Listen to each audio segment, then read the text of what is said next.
ನಮಸ್ಕಾರ ಸ್ನೇಹಿತರೆ. ಇಡೀ ಬ್ರಹ್ಮಾಂಡವನ್ನೇ ನಡುಗಿಸಬಲ್ಲ ಶಕ್ತಿ ಹನುಮಂತನದ್ದು. ಆದರೆ ಆ ಶಕ್ತಿಗೆ ಒಂದು ದಿನ ಅಸಾಧ್ಯವಾದ ಹಸಿವು ಉಂಟಾಯಿತು. ರಾಮನ ವಿಜಯದ ನಂತರ ಅಯೋಧ್ಯೆಯಲ್ಲಿ ಹನುಮಂತನಿಗೆ ಊಟ ಬಡಿಸಲು ಸ್ವತಃ ಜಗನ್ಮಾತೆ ಸೀತೆ ಮುಂದಾದಳು. ನಮಗೆಲ್ಲ ಗೊತ್ತು, ಸೀತೆ ಅನ್ನಪೂರ್ಣೇಶ್ವರಿಯ ಅವತಾರ. ಅವಳು ನೀಡಿದ ಅನ್ನಕ್ಕೆ ಹಸಿವು ಅಡಗಲೇಬೇಕು.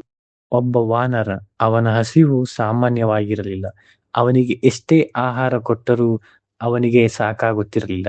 ಸೀತಾದೇವಿ ಸ್ವತಃ ಅನ್ನಪೂರ್ಣೆಯಂತೆ ಊಟ ನೀಡುತ್ತಾಳೆ, ಆದರೂ ಅವನ ಹೊಟ್ಟೆ ತುಂಬುತ್ತಿರಲಿಲ್ಲ. ಒಂದು ಪ್ರಶ್ನೆ, ಹನುಮಂತನ ಹಸಿವು ಯಾಕೆ ತಣಿಯಲಿಲ್ಲ? ಇನ್ನೊಂದೆಡೆ ಕೊನೆಗೆ ಸೀತಾದೇವಿ ಹನುಮಂತನ ಹಸಿವನ್ನು ನೀಗಿಸಲು ಏನು ಮಾಡಿದಳು? ಅದು ಅನ್ನದಿಂದ ಸಾಧ್ಯವಾಗಲಿಲ್ಲ, ಅದು ಬಲದಿಂದಲೂ ಕೂಡ ಸಾಧ್ಯವಾಗಲಿಲ್ಲ. ಅದು ಒಂದು ದಿವ್ಯ ನಾಮದಿಂದ ಸಾಧ್ಯವಾಯಿತು. ಇಂದು ನಾವು ಹನುಮಂತನ ಹಸಿವಿನ ಹಿಂದಿನ ಪರಶಿವನ ರಹಸ್ಯ ಮತ್ತು ಸೀತೆ ನಡೆಸಿದ ಆ ಮಹಾನ್ ಪವಾಡದ ಕಥೆಯನ್ನು ತಿಳಿದುಕೊಳ್ಳೋಣ. ಯಾರು ಕೂಡ ವಿಡಿಯೋನ ಸ್ಕಿಪ್ ಮಾಡಿಬಿಡಿ, ಕೊನೆಯವರೆಗೂ ನೋಡಿ. ರಾವಣನ ಸಂಹಾರ ಮುಗಿದು ರಾಮರಾಜ್ಯ ಸ್ಥಾಪನೆಯಾಯಿತು. ಹನುಮಂತ ಅಯೋಧ್ಯೆಯ ಅತಿ ಪ್ರೀತಿಯ ಸದಸ್ಯನಾದ. ಸೀತೆಗೆ ಹನುಮಂತ ತನ್ನ ಸ್ವಂತ ಮಗನಿಗಿಂತಲೂ ಹೆಚ್ಚು. ಒಂದು ದಿನ ಸೀತೆ ರಾಮನಲ್ಲಿ ಕೇಳಿದಳು, ಸ್ವಾಮಿ, ಹನುಮಂತ ನಮಗಾಗಿ ಇಷ್ಟೊಂದು ಕೆಲಸ ಮಾಡಿದ್ದಾನೆ, ಅವನಿಗಾಗಿ ನಾನು ಕೈಯಾರೆ ರುಚಿಕರವಾದ ಊಟ ಬಡಿಸಬೇಕು ಎಂದು ಆಸೆ ವ್ಯಕ್ತಪಡಿಸಿದಳು. ರಾಮ ಮುಗುಳ್ನಕ್ಕನು. ರಾಮನಿಗೆ ಗೊತ್ತು ಹನುಮಂತ ಯಾರು ಎಂದು. ಸೀತೆ, ಹನುಮಂತ ಸಾಮಾನ್ಯನವನಲ್ಲ, ಅವನು ಶಿವನ ಅಂಶ. ಅವನ ಹಸಿವನ್ನು ನೀಗಿಸುವುದು ಅಷ್ಟು ಸುಲಭವಲ್ಲ ಎಂದು ಎಚ್ಚರಿಸಿದನು. ಸೀತೆ ನಕ್ಕು ಹೇಳಿದಳು, ನಾನು ಅನ್ನಪೂರ್ಣೇಶ್ವರಿ, ಹನುಮಂತ ನನ್ನ ಮಗ. ಅಮ್ಮ ಬಡಿಸಿದ ಊಟ ಮಗನಿಗೆ ಸಾಕಾಗದಿರಲು ಸಾಧ್ಯವೇ ಇಲ್ಲ ಎಂದು ಹೇಳಿದಳು. ಹನುಮಂತನಿಗೆ ಊಟಕ್ಕೆ ಆಮಂತ್ರಣ ನೀಡಲಾಯಿತು. ಇತ್ತ ಸೀತೆಯು ಪ್ರೀತಿಯಿಂದ ಹನುಮಂತನಿಗೆ ಅಡುಗೆಯನ್ನು ಬಡಿಸಲು ಪ್ರಾರಂಭಿಸಿದಳು. ಹನುಮಂತ ತಿನ್ನಲು ಶುರು ಮಾಡಿದ. ಒಂದು ತುತ್ತು, ಎರಡು ತುತ್ತು, ಕ್ಷಣಾರ್ಧದಲ್ಲಿ ಎಲೆಯನ್ನು ಖಾಲಿ ಮಾಡುತ್ತಿದ್ದ. ಸೀತೆ ಮತ್ತೆ ಬಡಿಸಿದಳು, ಮತ್ತೆ ಖಾಲಿಯಾಗುತ್ತಿತ್ತು. ಬಡಿಸುತ್ತಲೇ ಇದ್ದಳು, ಹನುಮಂತ ತಿನ್ನುತ್ತಲೇ ಇದ್ದನು. ಹನುಮಂತನ ಮುಖದಲ್ಲಿ ತೃಪ್ತಿ ಕಾಣುತ್ತಿರಲಿಲ್ಲ. ಇನ್ನೂ ಬೇಕು ತಾಯಿ, ಇನ್ನೂ ಬೇಕು ಎನ್ನುತ್ತಾ ಹನುಮಂತನು ಹೇಳುತ್ತಲೇ ಇದ್ದನು. ಅಯೋಧ್ಯೆಯ ಅರಮನೆಯಲ್ಲಿ ಸಾವಿರಾರು ಜನರಿಗೆ ಸಾಕಾಗುವಷ್ಟು ಅನ್ನವಿತ್ತು. ಆದರೆ ಹನುಮಂತ ಒಬ್ಬನೇ ಎಲ್ಲವನ್ನು ಮುಗಿಸಿದ. ಸೀತೆ ಗಾಬರಿಯಾದಳು, ಅಡಿಗೆ ಭಟ್ಟರು ಕಂಗಾಲಾದರು. ಎಷ್ಟು ಅನ್ನ ಮಾಡಿದರೂ ಹನುಮಂತನ ಹೊಟ್ಟೆಯ ಒಂದು ಮೂಲೆಯೂ ಕೂಡ ತುಂಬುತ್ತಿರಲಿಲ್ಲ. ಸೀತೆಯ ಹಣೆಯ ಮೇಲೆ ಬೆವರಿನ ಹನಿಗಳು ಮೂಡಿದವು. ಅವಳು ಅಕ್ಷಯ ಪಾತ್ರೆಯನ್ನೇ ಬಳಸಿದಳು. ಹನುಮಂತನ ಹಸಿವು ಆದರೂ ಕೂಡ ನೀಗಲಿಲ್ಲ. ಇದು ಕೇವಲ ಹಸಿವಲ್ಲ, ಇದು ಏನೋ ಒಂದು ದಿವ್ಯ ಲೀಲೆ ಎಂದು ಸೀತೆಗೆ ಅನ್ನಿಸತೊಡಗಿತು. ಸೀತೆಯು ರಾಮನ ಬಳಿ ಹೋದಳು. ಸ್ವಾಮಿ, ಹನುಮಂತನ ಹಸಿವು ನಿಲ್ಲುತ್ತಿಲ್ಲ. ಇಡೀ ಅಯೋಧ್ಯೆಯ ಅನ್ನ ಮುಗಿದರೂ ಅವನ ಹಸಿವು ನೀಗುತ್ತಿಲ್ಲ. ನಾನು ಏನು ಮಾಡಲಿ ಎಂದು ಕಳವಳದಿಂದ ಕೇಳಿದಳು. ರಾಮ ಪ್ರಶಾಂತದಿಂದ ಹೇಳಿದ, ಸೀತೆ, ಹನುಮಂತ ಯಾರು ಎಂದು ಮರೆತೆಯಾ? ಅವನು ರುದ್ರಾವತಾರ, ಇಡೀ ಸೃಷ್ಟಿಯ ಲಯಕರ್ತ, ಶಿವನ ರೂಪವವನು. ಭೌತಿಕ ಅನ್ನದಿಂದ ಅವನ ಆತ್ಮಕ್ಕೆ ತೃಪ್ತಿ ಸಿಗದು. ಶಿವನಿಗೆ ತೃಪ್ತಿ ನೀಡುವ ವಸ್ತು ಬೇರೆಯೇ ಇದೆ, ಅದನ್ನು ನೀನು ಮಾತ್ರ ನೀಡಬಲ್ಲೆ.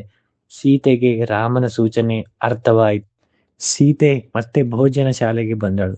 ಹನುಮಂತ ಅಲ್ಲಿ ಹಸಿದ ಮಗುವಿನಂತೆ ಕುಳಿತಿದ್ದ. ಸೀತೆಗೆ ಮರುಕ ಉಂಟಾಯಿತು. ಅವಳು ಕಣ್ಣು ಮುಚ್ಚಿ ತನ್ನ ಆರಾಧ್ಯ ದೈವ ಪರಶಿವನನ್ನು ಪ್ರಾರ್ಥಿಸಿದಳು. ಹೇ ಮಹಾದೇವ, ನಿನ್ನ ಈ ಅವತಾರವನ್ನು ತೃಪ್ತಿಪಡಿಸುವುದು ನನ್ನಿಂದ ಸಾಧ್ಯವೇ? ನನ್ನ ಮಗನ ಹಸಿವನ್ನು ನೀನೇ ಇಂಗಿಸಬೇಕು ಎಂದು ಮನಸ್ಸಿನಲ್ಲೇ ಬೇಡಿಕೊಂಡಳು. ಸೀತೆಗೆ ಒಂದು ಜ್ಞಾನೋದಯವಾಯಿತು. ಅವಳು ಒಂದು ತುಳಸಿ ದಳವನ್ನು ತೆಗೆದುಕೊಂಡಳು. ಅದರ ಮೇಲೆ ತನ್ನ ಪೂರ್ಣ ಭಕ್ತಿಯನ್ನು ಇರಿಸಿ ಅತ್ಯಂತ ಶ್ರದ್ಧೆಯಿಂದ ಓಂ ನಮಃ ಶಿವಾಯ ಎಂದು ಶಿವ ಪಂಚಾಕ್ಷರಿ ಮಂತ್ರವನ್ನು ಪಠಿಸಿದಳು. ಆ ತುಳಸಿ ದಳವನ್ನು ಸೀತೆ ಒಂದು ಸಣ್ಣ ತುತ್ತು ಅನ್ನದ ಮೇಲೆ ಇಟ್ಟು, ಹನುಮಂತ, ಇದನ್ನು ಸ್ವೀಕರಿಸು ಮಗನೇ ಎಂದು ಪ್ರೀತಿಯಿಂದ ನೀಡಿದಳು.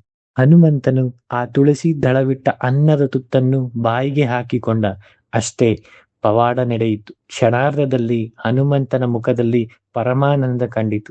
ಅವನು ತೇಗಿದ, ತಾಯಿ ಸಾಕು, ನನ್ನ ಹೊಟ್ಟೆ ತುಂಬಿತು, ಇಡೀ ಬ್ರಹ್ಮಾಂಡವೇ ತೃಪ್ತಿಯಾದಂತೆ ಭಾಸವಾಗುತ್ತಿದೆ ಎಂದು ಹೇಳುತ್ತಾ ಸೀತೆಯ ಪಾದಗಳಿಗೆ ನಮಸ್ಕರಿಸಿದ. ಸಾವಿರಾರು ಮೂಟೆ ಅನ್ನಕ್ಕೆ ಸಿಗದ ತೃಪ್ತಿ ಸೀತೆ ನೀಡಿದ ಆ ಒಂದು ಮಂತ್ರದ ಶಕ್ತಿಗೆ ಸಿಕ್ಕಿತು.